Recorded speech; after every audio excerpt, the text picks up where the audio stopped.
कि ये जुमलों की सरकार है। ये जो वादे, झूठे वादे करके, झूठे जुमले फेंक के सत्ता में आए थे, आज उन जुमलों की सच्चाई आप लोग देखिए। आज जो पेट्रोल 70 रुपए के आसपास था, वो पेट्रोल 110-15 रुपए लीटर बिक रहा है। कांग्रेस पार्टी की आएगी तो क्या फिर से 50-60 रुपए हो जाएंगे? बिल्कुल हो जाएंगे सर। कैसे?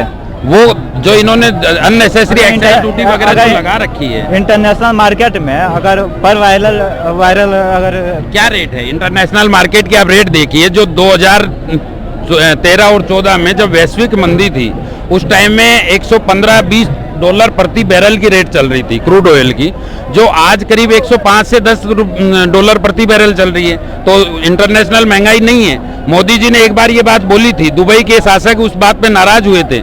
मोदी जी ने ये बात कहा था कि ये महंगाई वैश्विक महंगाई है। जब दुबई के राजा ने ये बात बोली थी कि हमने हमारी ओर से कोई रेट ही नहीं बढ़ाई है पिछले 8 साल में, इसके बाद इंटरनेशनल मार्केट में दिखता है। मार्केट मीडिया अभी जब रसिया और यूक्रेन का लड़ाई चल रहा था, तो कहीं ना कहीं मार्केट में बढ़ा, रसिया की तरफ से कम किया गया। बड़ा आप लोग मार्केट का देखें तो बड़ा कितना बड़ा, आप बताइए, आंकड़े बताइए। आप वायरल हूँ कि मनमोहन सिंह जी की जब सरकार थी, 2014 की बात अपन कर रहे हैं, उस टाइम में जो क्रूड ऑयल का भाव था, उससे नीचे ही भाव है आज के दिन। आज भी आप अगर कंपेयर करेंगे, आप कर लीजिए, आप मीडिया के आप आंकड़े लेके आ जाइए, उससे ऊपर भाव नहीं होगा। लेकिन फिर भी अपने यहाँ 70 से ऊपर पेट्रोल नहीं गया। आज ऐसी कौन सी वैश्विक मंदी है, इंडिया में ही क्यों है कि पेट्रोल 115 रुपए पहुंच गया? सरसों का तेल है, उससे तो विश्व का लेना देना नहीं है। वो आज जो 70-80 रुपए 90 रुपए लीटर बिकता था, आज 200 रुपए लीटर बिक रहा है।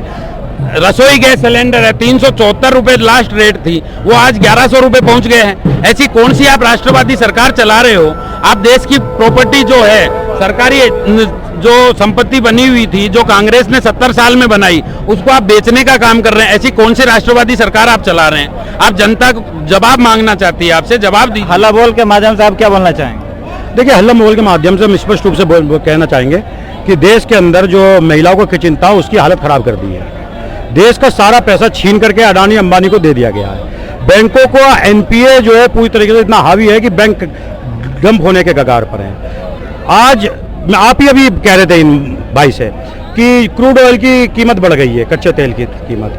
क्या मैं पूछता हूँ आपसे, सवाल है सबसे बड़ा, आप आवाज है, मीडिया क्वेश्चन आपसे करेगी, आप मीडिया से क्वेश्चन? मैं भी तो कुछ पूछ सकता हूँ ना भाई, हम दोनों। अगर मीडिया हम आपके बात को जनता तक पहुंचाएंगे, आप क्यों नहीं पूछूंगा आपसे? आप क्या मोदी की तरफ से आए क्या, या भगवान कर? हम आपकी आवाज देखेंगे। देखिए, हम विपक्ष के लोग हैं, हम आपसे सवाल ही पूछते। क्या मीडिया से सवाल? देखिए, मोदी डरा हुआ है, मोदी घर में छुपा हुआ है। मोदी से सवाल पूछेंगे मीडिया कर्मी से? हम नहीं जा सकते। आप हमारा सवाल पहुंचा दीजिए अगर आपकी हिम्मत है तो। मैं आपसे एक बात कहना चाहता हूं। मैं क्या 70 साल में इस देश के अंदर कच्चे तेल की कीमतें नहीं बढ़ी थी? जो तेल सिर्फ 55 रहा है।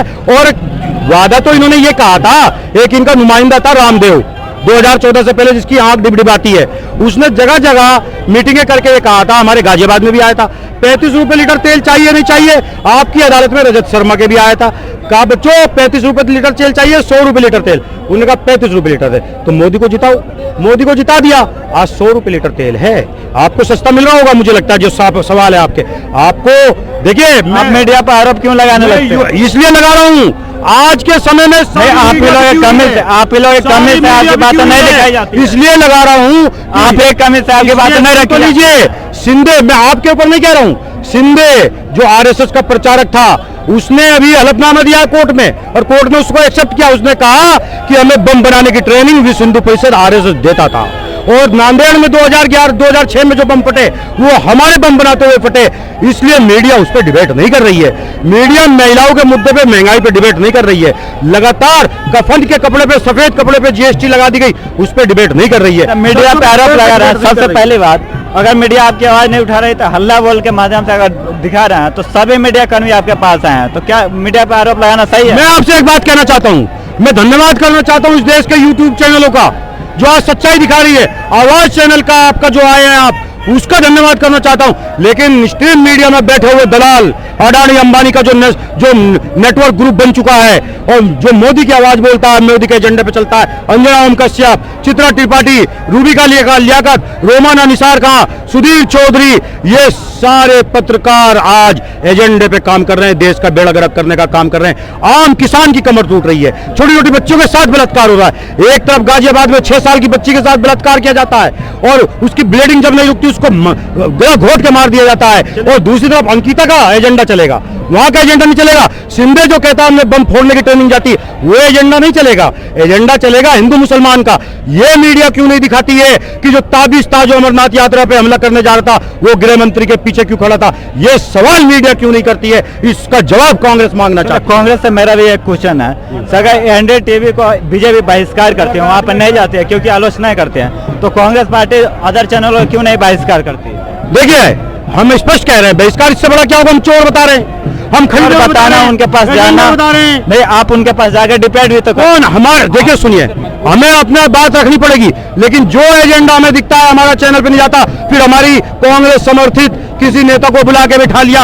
हम आपसे स्पष्ट रूप से कहना चाह रहे हैं, हमारे एंकरों ने, स्वर्गीय राजीव त्यागी ने बैठ करके अमीश देवगन को कहा था आप दलाल हैं, आप भड़वे हैं, उसने कहा माफी मांगिए, कहता सॉरी माय डियर फ्रेंड। ये राजीव त्यागी के बोलते, एक बार और कहूंगा आप भड़वे और दलाल पत्रकार हैं। ये ताकत अगर जो किसी के कहने की है तो राहुल गांधी के सिपाही की है, ये सावरकर के चेलों की ताकत नहीं है। आज आपसे बता दूं मैं, पूरी सावरकर की फौज अमित शाह और नरेंद्र मोदी तक अगर किसी से डरती है तो वो राहुल गांधी से डरती है, और उनका डर जायज भी है, सही भी है, क्योंकि ये वो गांधी के अनुयायी हैं जिन्होंने इनके मालिकों को, अंग्रेजों को इस देश से भारत छोड़ो आंदोलन के तहत भगाने का काम किया था। इन्हें पता है भारत जोड़ो जो यात्रा कन्याकुमारी से चलने जा रही है, उस यात्रा के तहत ये देश की सत्ता से हटाए जाएंगे, और जिस दिन, आवाज से आज के कह रहा हूं, जिस दिन ये देश की सत्ता से हटेंगे, उससे अगले दिन एक मां